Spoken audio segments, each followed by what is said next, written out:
Now then, no matter what universe or time period, never allow a Kirishima to make curry. The taste is questionable at best, but one thing is for sure, it's always explosive.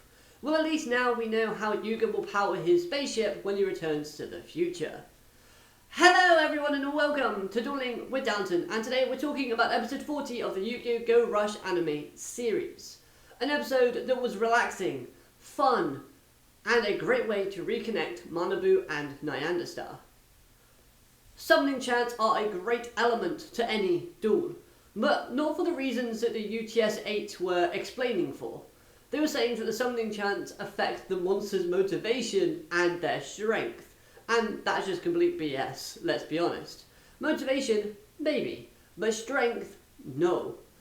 And it kind of states that they wanted to help, however, they didn't really know how they could help with this dueling dojo.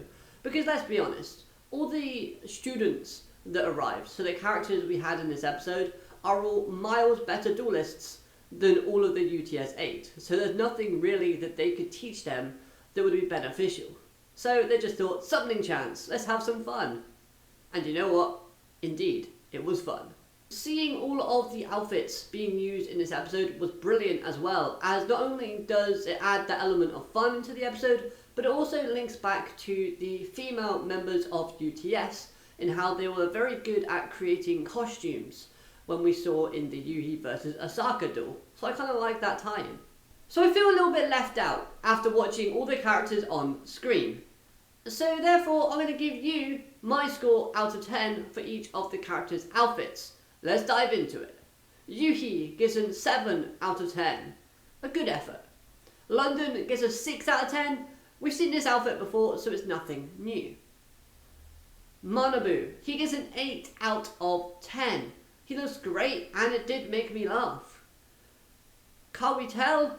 I'm going to give him a 6. I'll give him a 6 for his effort. Chubutaro gets a 2 out of 10.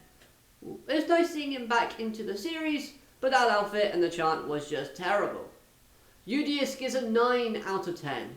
The show loves dressing Yugioh up and making his outfit, the Ming-chan outfit this time around, well, and pretty much all the other times, he just looks good in it, doesn't he? Manya gives a solid 10 out of 10. I can't really tell what monster it's meant to be without the card being shown next to it. I do believe it was meant to be Red Boot. However, it's Manya, so an easy 10 out of 10. Yumu gets an 8 out of 10. Seeing her have fun with this idea was great. Plus, I think she used the right Dain Keto Maiden card. Bonji gets a 2 out of 10. I don't really remember what he did, to be honest. Rovian gets a 7 out of 10. It's a great effort and the outfit did look kind of cool on her. Menjibro gets a 4 out of 10. And Nyanderstar gets an 8 out of 10 for her being cute and wholesome with those visuals displayed on screen. And I think the visuals did help play into her personality and the idea of her thinking that she's the most cutest girl from her home planet. And speaking of her home planet, that's our next destination, which is also tied into why this whole competition started in the first place. We're trying to make both Manabu and Nyanderstar reconnect and feel better. There's two ways in which this can be achieved, and that is A, by visiting Nyanderstar's home planet and assisting her in freeing all of her race's people so that, you know, they can all be free and happy again. Therefore, we also give closure to Nyanderstar's kind of story and allow her to complete her goal. The other way we can do this is by getting both Manabu and Nyanderstar to open up and basically share their feelings with each other, because both have been keeping it bottled up inside for quite some time now, and they just need to kind of reconnect, get everything out in the open, and then basically they'll be able to just be friends again. The whole presentation of this final section of the episode was very heartwarming. I loved how soft the music was in the background. It didn't overpower what was being said on the screen, but it did help to assist that emotional vibe and element that it presented. The voice acting and character expressions were amazing as well, at conveying the emotions and the feelings that the characters were trying to give off. Having the final card be a 9-star card also makes it even more fitting, as it makes it easier for the two characters of Manabu and 9-star to easily express themselves. So I thought that was a really smart and creative decision they went there. But wait, who made that card? Neither Yomu, Asaka, or Yuna made that card. So who did? Did Yuka do it? Not quite sure. Maybe there's another character involved here that knows of the card making machine. I wonder. On the topic of Manabu though, I really liked how he took action in asking for help to make 9-star feel happier. We know that he cares about her deeply, and that's obvious, as they've been partners for a long time. But he's so unsure of what he's able to do safely in order to kind of help her, because he fears that any kind of action that he takes will just create more distance between the two of them. Now real quick on Goha Yuna. Although she's back with Rovian, she was relatively tame in this episode. A little bit of gaga-gaing over Rovian and her curry sort of poems, but hey, they're explosive and they help add to the power of the curry.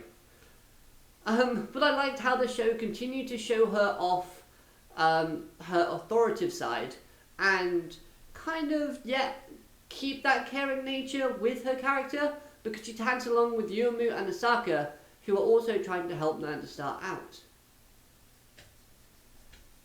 And speaking of Yomu, she did kind of use Yuhi in this episode, taking advantage of his training dojo and manipulating the situation to where everyone would be together. This was all in an aid to make it so that the plan to reconnect 9-star and Manabu together would not seem too obvious, and more natural instead. And finally, poor Yuhi. He's really going through it right now after losing his Earthdemar and then losing in a duel against Yugioh, which isn't a bad thing, I might add. He's feeling weak and he wants to gain power, but hopefully those around him will help aid Yuhi in a positive way of gaining said power, stopping Yuhi from walking down a path of darkness. Because many times before we've seen in an anime series like Yu-Gi-Oh! Where a character wants power, so he kind of goes more towards the darker side of things and gains that power, and then realizes, oh, I was wrong. So, we know that the Earthdemar has been used, has been examined, and has been experimented on. It also seems to have some sort of life of its own in a way, because we saw it shape itself into that figure when the series first began. So, what if, when Yuhi reconnects with the Earthdemar, it corrupts Yuhi? Now, this obviously would give Yuhi more power because he believes that he was stronger when he had Earthdemar already.